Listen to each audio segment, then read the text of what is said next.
Goeiedag geliefdes, het is goed om saam met u te wees en ons is besig met Psalm 119 en ons gaan so vers vir vers op hierdie oomblik deur omdat daar so 'n geweldige klomp inligting in die woord van die Here is as ons net met intensiteit lees en die woord van die Here toepas in ons eie persoonlike lewens. Dan besef ons dat die woord van die Here is ryk en dat ons lewens aanpas en luister na die kreet, veral van die psalmes, as hy met die Here praat in Psalm 119. Ons staan vandag stil daar by die 81ste vers, en daar is woorde wat my aangegryp het. Ek gaan vir die 81ste en die 82ste vers lees, alhoewel ons net gaan praat oor die 81ste vers. Dit klink so: My siel smag na u heil, op u woord wag ek. My oë smag na u belofte en sê, wanneer sal u my vertroos? Hier is 'n woord wat my aangegryp het en dit is die woord smag. En wanneer ek oor hierdie woordjie smag praat, dan sê dit vir my iets van my siel smag na God. Wat is my siel? My siel is daardie komponent van my lewe wat my hart en my emosie en my menswees, my wese voor God laat. Die psalmes het nou met ons gepraat oor verskillende dilemma's, probleme en ontberinge wat hy in sy lewe gehad het. Nou kom hy in hierdie vers en sê, my siel smag na u heil. Weereens kan ek nie anders as om te dink in Psalm 42. Daardie pragtige psalm wat sê, soos 'n hert wat smag na waterstrome, so smag my siel na u, God. My siel dors na God. Dit is wat die psalmes vir ons hier wil kom sê, en wanneer ek hierdie woordjie smag lees, dan wil ek dit op my eie lewe van toepassing bring om te sê, Here, is dit in my lewe 'n werklikheid? Is dit in my lewe 'n realiteit? Dat daar by my 'n werklike smagting en 'n soeke na God se beste is? Is daar by my iets van wat die Psalm 42 sê, dat daar 'n dors in my binneste is en 'n diepe sug om God van nader te leer ken, om 'n intieme verhouding met God te lewe? Amper onversadigde honger en verlange na meer en meer van die Allerhoogste God. So asof ek kan sê, Here, ek kan nie daarsonder nie. Ek smag daarna. As 'n mens dink aan die verhaal en jy dink net soos my siel smag na waterstrome, en jy dink aan dors, mense wat in die woestyn is, wat werklik dors het en hulle sien nie water nie. En wanneer hulle uiteindelik by die water kom, dan is dit so asof hulle te veel water drink en as dit ware dit opslurp om hierdie honger in hulle harte stil te kry. Hierdie honger in hulle siele stil te kry. Dit wat die psalmes sê. En as ons dink aan die ewige lewe en ons laat ons gedagtes daaraan gaan, as hy sê, my siel smag na u heil, dan kan hierdie heil verskillende dinge beteken. Ek dink aan Paulus wat in 2 Korintiërs 5 byvoorbeeld sê, ek verlang en ek smag daarna, om die ewige lewe tegemoet te gaan, om saam met God te wees. Ek wil by die Here wees. Dit is my verreweg die beste, om by God te wees, as om hier op aarde te wees. Maar as 'n mens praat oor heil, dan kan dit verskillende dinge beteken. Dit kan beteken verlossing, wat ek van die Here smag, dat ek besef dat ek is verlore en ek het verlossing nodig. Ek het Jesus Christus as my saligmaker nodig. Dit kan ook beteken dat u vir my uitkoms moet gee uit diepe benoudheid waarin ek is. Dat ek in 'n desperaatheid voor God is. Die psalmes het sekere desperaathede vir ons uitgespel. Sekere swaar wat hy kry. En nou kom hy en sê, my siel smag na die Here Ek is desperaat as ek sê, Here, help my asseblief in my krisisse. Here, kom asseblief naby my en kom wees my genadig. Ek kan nie aan 'n mooier voorbeeld op hierdie oomblik dink as aan daardie vrou wat aan bloedvloeiing gely het. Sy het al haar geldjies wat sy gehad het op dokters uitgegee, aan mediese hulp, en daar was geen hulp vir haar nie. En dan hoor sy dat Jesus verbygaan, en daar kom 'n desperaatheid in haar hart. Ek moet by hom uitkom. Ek moet net sy kleed kan aanraak. Ek sien in my gedagtewêreld hoe sy tussen die mense deurwurm. 'n Vrou was van geen betekenis nie, maar sy gee nie om wat mense van haar sê nie. Sy gee nie of sy 'n skrobering gaan kry nie. Ek moet by die Here uitkom, want ek moet verlos word van hierdie ellendige siekte waarin ek is. Jy sien, daar is 'n honger in haar hart en dit dryf haar al hoe meer na God toe. Dit kan ook natuurlik wees, geliefde, dat dit een of ander binding, as ek dit so kan noem, in ons lewe kan wees. 'n Gewoonte wat ek net nie kan afskud nie, wat elke keer vir my met groot skuld belaai. En elke keer dan voel ek so elendig, omdat ek maar weer in dieselfde gat getrap het, en weer dieselfde struik wat my vasgevang het. Dit kan wees pornografie, dat jy dan na pornografie kyk, of self daaraan verslaaf is, en dan voel jy in jou hart elendig, nadat jy daarna gekyk het, nadat jy dit betrag het, dan voel jy elendig en jy voel ver van God af. Dit is net die persoon wat werklik in een of ander struik vasgevang is, in een of ander gewoonte vasgevang is, en wat hierdie elendige pyn belewe, wat sal verstaan wat die psalmis sê, as hy sê, my siel smag na God, om van hierdie ding in my lewe verlos te word, om meer in 'n intieme verhouding met God te verkeer. Want ek weet, dat hierdie saak, hierdie binding in my lewe, is ten eerste 'n sonde teen die Allerhoogste God. Toe Dawid met Batseba sonde gepleeg het, lees ons in Psalm 51, as hy sê, Here, teen U alleen het ek gesondig. Ek het U gebooie ten eerste verbreek. Ja, ek het ook teenoor Batseba gesondig. Ek het 'n verkeerde daad gepleeg. Maar o God, ten eerste is my sonde teen U, teen die Allerhoogste God. En dit maak dit so intens, as 'n mens besef, dat hierdie sonde is nie maar net iets nie, dit is 'n oortreding van die gebod van God, dit beïnvloed my verhouding met God, en ek kan geestelik ook nie vooruitgaan en geestelik groei, terwyl hierdie ding in my lewe aanwesig is, wat my skuldig voor God laat nie.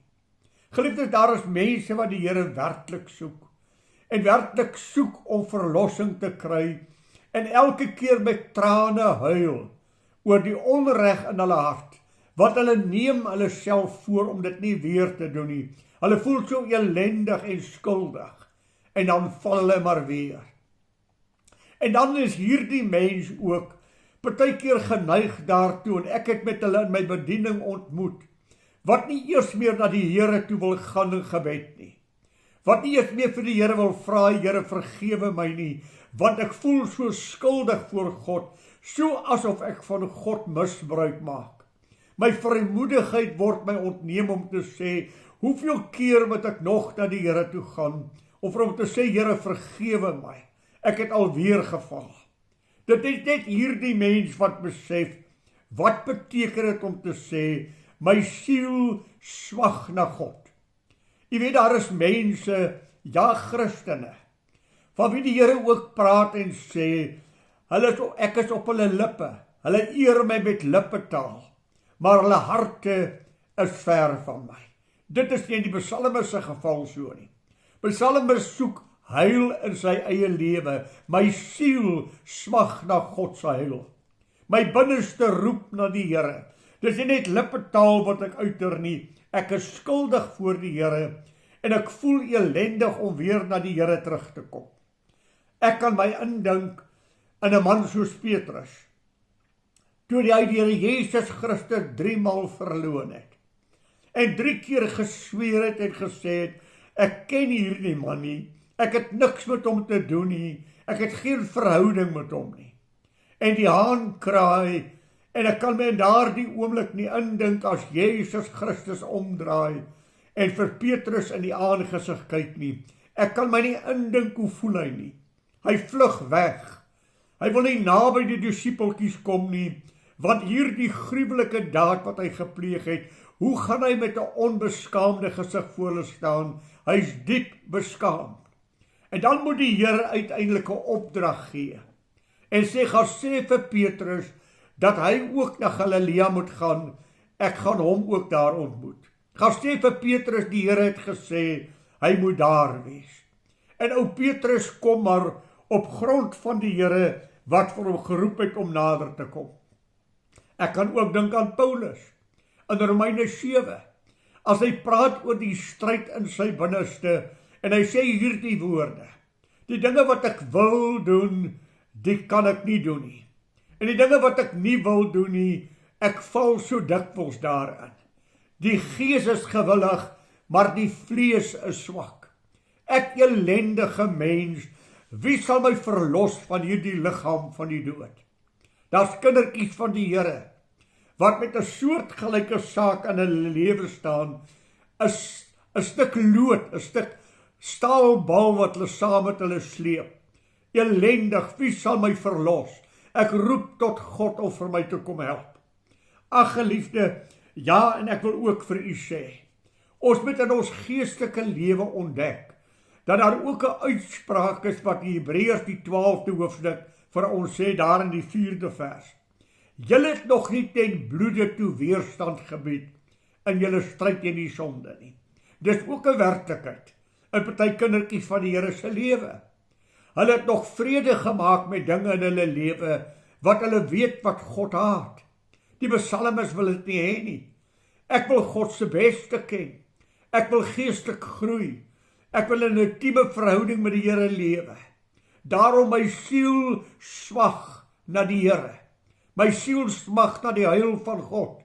Dat hierdie totale verlossing en vrymaking van God in my lewe 'n realiteit sal wees. En geliefdes, ons het ons die opdrag van Petrus. As hy sê, waak en bid, dat julle nie in versoeking kom nie. Waak en bid, dat julle nie in versoeking kom nie. Want julle teestander die duiwel loop rond soos 'n brullende leeu, en hy soek wie kan verslind. Ons bely ons sonde. Maar daar's 'n aspek wat ons agterweë laat, en dit is om te sê, waak, wees op jou hoede. Jy weet mos waar lê jou swakheid. Die duiwel pootjie jou op 1 of 2 terreine van jou lewe voortdurend. En jy voel elke keer so elendig as jy teen God gesondig het. Waak nou, dat dit nie weer in jou lewe sal gebeur nie. Dat jy nie oor en oor dieselfde dinge sal doen nie, maar dat jy die verlossing van God sal ken. Ek dink onwillekeurig aan Dawid, wat daar in Psalm 18 praat oor sy stryd wat hy het. Hy sê, ek het my vyande agtervolg en hulle ingehaal. Ek het nie teruggekom voordat ek hulle vernietig het nie. Ek het hulle verbruisel, sodat hulle nie weer kan opstaan nie. Hulle het geval onder my voete. U het my met krag omgord vir die stryd. U het my teestanders onder my laat buig. U het my vyande vir my laat vlug, en my haters deed ek vernietig.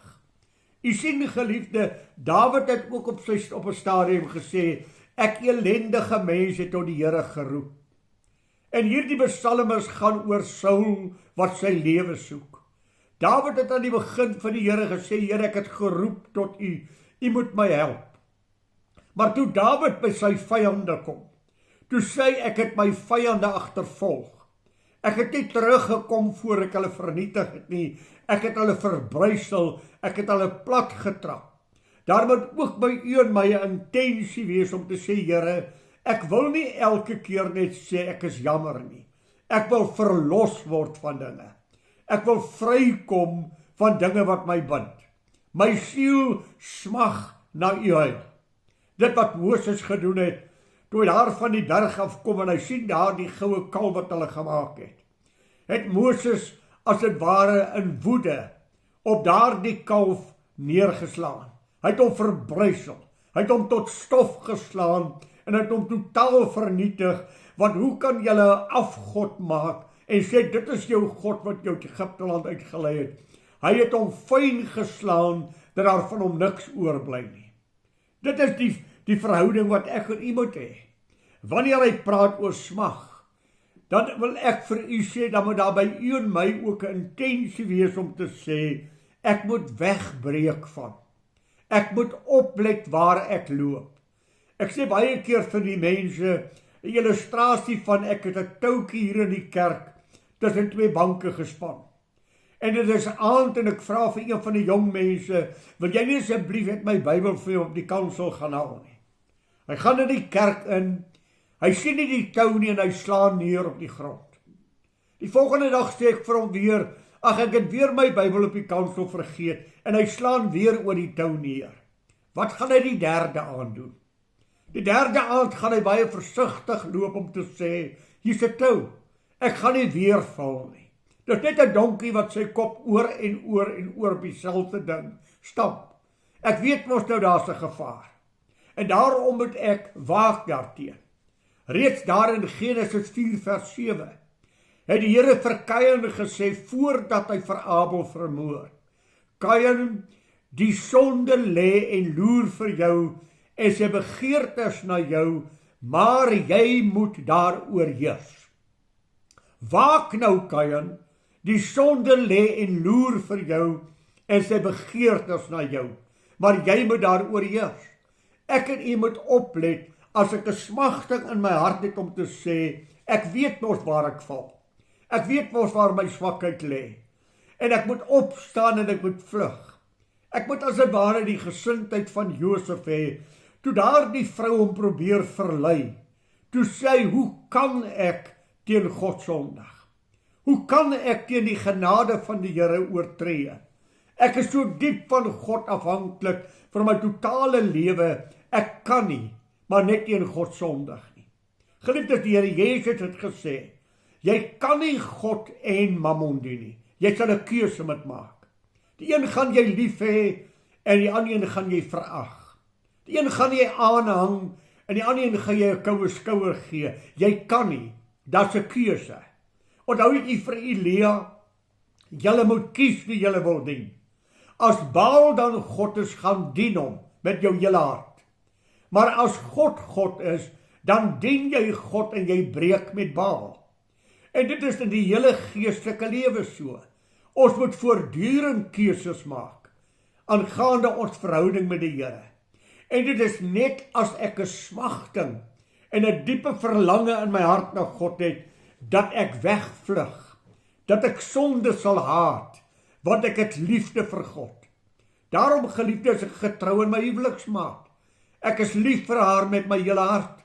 Daarom loop ek nie rond nie. Daarom het ek nie begeerte na ander vrouens nie, want die liefde weerhou my om te sê dat ek het haar lief. Ek wil haar nooit teleurstel nie. Ek wil haar nooit seer maak nie. Ek wil nie pyn aan haar veroorsaak nie. Hoeveel te meer aan ons hemelse Vader. Ek wil dit vandag vir u stel. Die genade van God is nie goedkoop nie. Die vergifnis van God is ryk, maar sy genade is nie goedkoop nie. Daarom moet ek en u pas op dat ons nie die genade van God misbruik en dink dat ons maar elke keer na God kan terugkom en hy sal my maar vergewe nie. Geliefdes, God hoef jou nie te vergewe nie. God wil jou vergewe. God is nie aan 'n dwang dat ek God aan die keel het of dat ek God se arm kan draai nie. Hy hoef my nie te vergewe nie. Hy kan my uitdelg. Hy kan my vernietig. Maar sy rykdom van genade is een van die goed wat ek en u moet waardeer en diep oor moet betrag. Daarom sê ek vir u, ons moet ywer. Ons moet ons laste na hom toe bring. Ons moet ons laste aan sy voete kom lê en ons moet dit daar los. Onthou ek die sondige vrou? Hulle wil haar stenig. Jesus kom nader en hy sê, die van julle wat nie sonde het, jy gooi die eerste klip. En dan sê hy vir haar, vrou, jou sonde is jou vergewe, maar gaan en gaan sondig nou nie weer nie, dat daar nie iets ergers met jou gebeur nie. Met ander woorde, ek gee aan jou genade. Jy behoort vandag te sterwe onder die tippe, dis wat die wet vereis. Maar ek gee aan jou genade, maar moenie hierdie genade gaan goedkoop maak nie. En geliefde, sy genade is so ryk, dat hy daar in Jesaja 1 sê, al was jou sonde soos skarlaken, dit sal wit word soos wol. Al was dit rooi soos purper, dit sal word soos sneeu. Hy nooi ons uit. Kom na my toe almal wat vermoeid en belas is, en ek sal vir julle rus gee. Hy wil vir u en my vergewe. 1 Johannes 1 vers 9. As ons sondes bely, werklik jammer is daaroor en dit bely.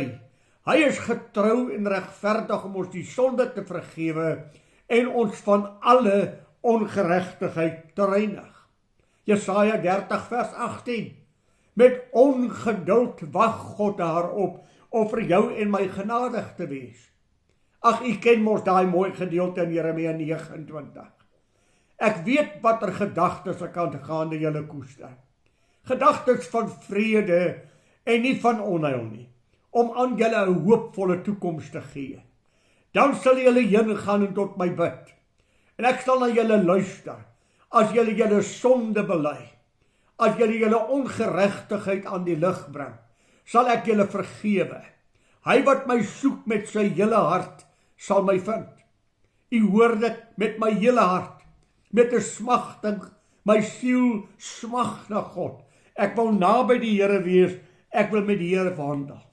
Ek wil met God die vraag, wat Jesus Christus vra, wil ek hom antwoord. Die Here Jesus vra vandag vir jou en my, wat wil jy hê, moet ek vir jou doen? Ek wonder of daar iets in jou lewe is, wat jy vandag voor die Here wil uitskreeu en sê, Here, verlos my asseblief van hierdie ding. Here, bevry my asseblief van hierdie band wat my bind. Wat wil jy hê, moet ek vir jou doen? Daardie blinde man antwoord, Here, dat ek kan sien. En Jesus raak hom aan en hy kan sien. Ag, dan maak die psalmis die woord. Ek wag op u woord, of op u woord die wag ek. Ek is ingestel op wat God van my vra. Ag geliefde, ek wil vir u sê, ons moet gereed wees om God te dien met ons hele hart. Ons moet bereidwillig wees. Ons moet ons lewe aan hom oorgee. Paulus sê in Romeine 12, ek vermaan julle by die goedertierenheid van God, dat julle julle liggame stel as 'n lewende en heilige en aan God welgevallige offer. En word nie aan die wêreld gelykvormig nie, maar word verander deur die vernuwing van julle gemoed, sodat julle kan beproef wat die goeie en welgevallige en volmaakte wil van God is. Ek hoop u hoor die woord. Moenie wees nie, sodat julle kan beproef. Ek moet 'n keuse maak in my lewe. Ek moet 'n keuse maak, waar gaan ek gehoorsaam wees? En dan sê daar in die 11de vers van Romeine 12, wees nie traag in die ywer nie. Wees vurig van gees, dien die Here. Die psalmis sê, Here, ek wag op u woord. Ek het u woord wat ek in my hart wil bære. Ons het daar in die 9de vers al gelees. Ons het in die 11de vers gelees, waarmee sal jongling sy pad suiwer hou, deur dit hou na u woord. Here, ek is ingestel daarop, om op te let wat u in u woord sê. En dis wat ek vanmôre met u gedeel het. Ek lees een ou versie, en dan staan ek stil en ek sê, Here, hoe vereenselwig ek myself met hierdie woorde van die psalmis, as hy sê, my siel smag na u heil. Ek staan net 'n oomblik stil, en ek bepeins dit, en ek toets my eie lewe daaraan. Here, wat is my verhouding met u? Wat is my wens in my hart? Geliefde, dink 'n oomblik saam met my. As ek elke keer gehoorsaam was aan dit wat God van my gevra het, waar sou ek nie in my verhouding met God al vandag gestaan het nie? As ek elke keer net getrou gedoen het, wat sou my geestelike stand voor God gewees het? Geliefdes, wat is dit wat 'n mens se geestelike verhouding met God steel en dit bedreig? Hoor die woord van die Here. Daar in Hebreërs 5 vers 11 en 12. Sê vanweë die tyd moes julle almal al leraars gewees het. Maar as mens dit nog steeds nodig om julle met melk te voed soos babietjies. Wat is die rede?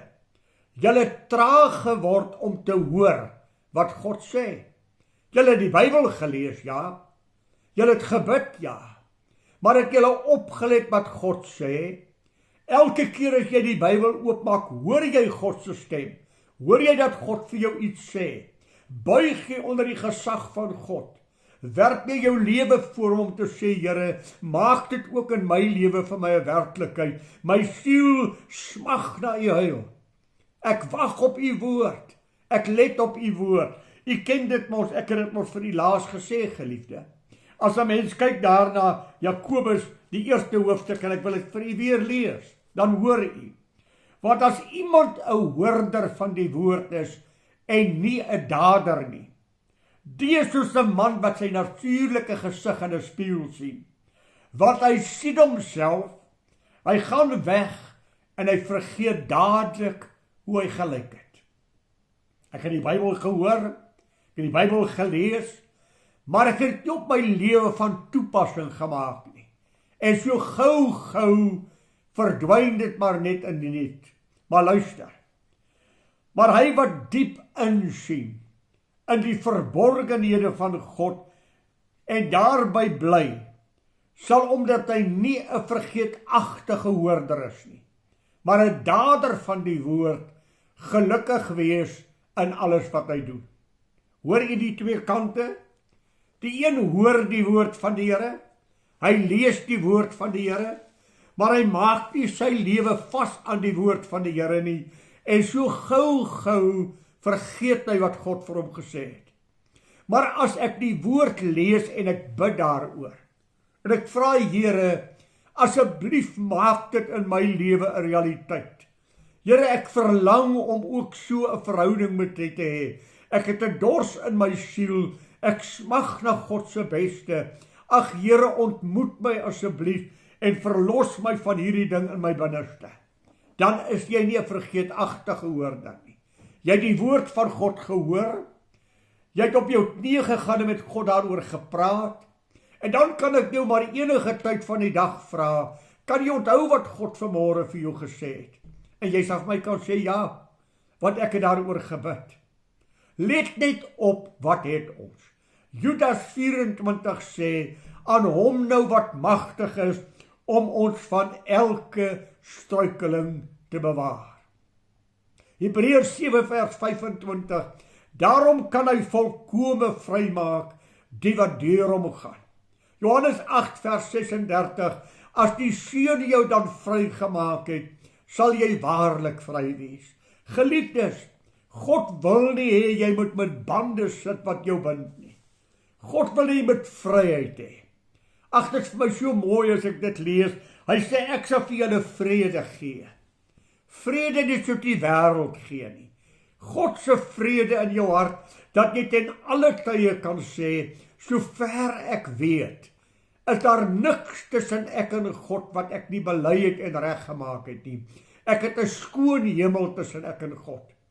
En die oomblik as die Heilige Gees jou herinner, dat jy teen God oortree het, dan bely jy dit onmiddellik, en jy maak weer die hemel tussen jy en God skoon. Dat jy altyd in jou hart kan sê, my hart veroordeel my nie. Dit wat eerst Johannes sê, as my hart my nie veroordeel nie, het ek vrede by God. As my gewete stil is, dan het ek vrede by God. Daarom toets jou lewe, en vra Here, het ek nie ook maar net begin voortdrywe nie. Het ek nie ook al begin van U wegbeweeg, en stadig maar seker as ek met my ou bootjie stroom afgevoer, en ek het vergeet om te roei. Want dit is net as jy roei wat jy stroom op sal vorder. As jy nie roei nie, dryf jy maar stadig, maar seker weg. Here, daar was 'n tyd toe dit met my beter gegaan het as vandag. Daar was 'n tyd toe ek nader aan u geleef het as vandag. Daarom wil ek vir u sê, Here, my siel smag na u heil.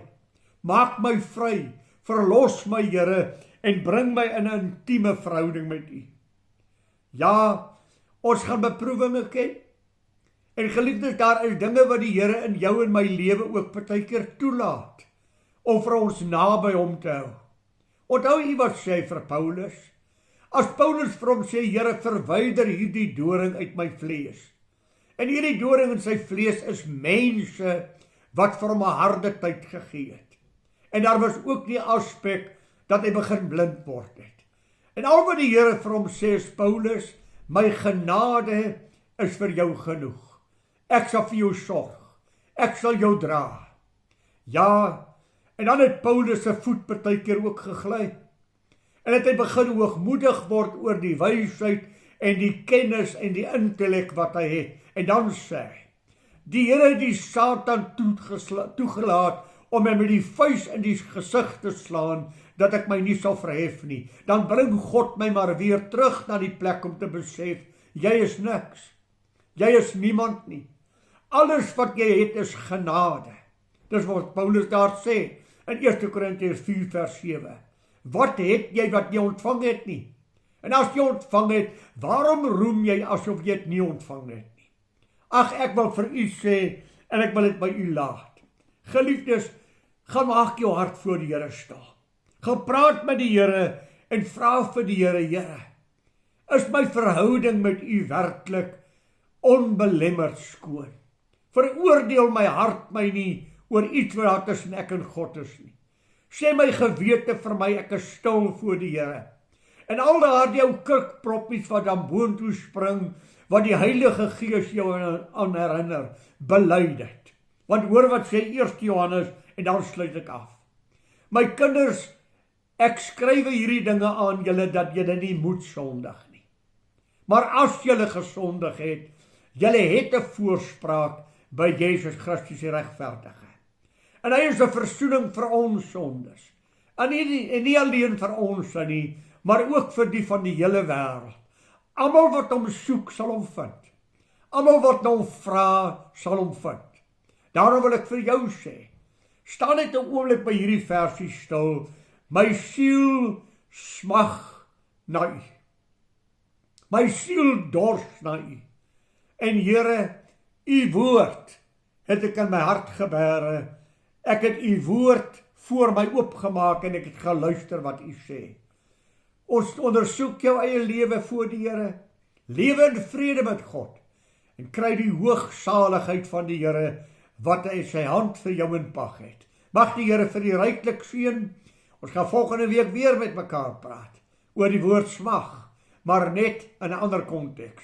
Groot seën vir u en lees die Bybel met intensiteit. Let op wat die Here vir jou sê en ken die ryke genade van God. Die Here seën vir u baie ryklik totdat ons weer saam met mekaar gesels. Goeiedag geliefde.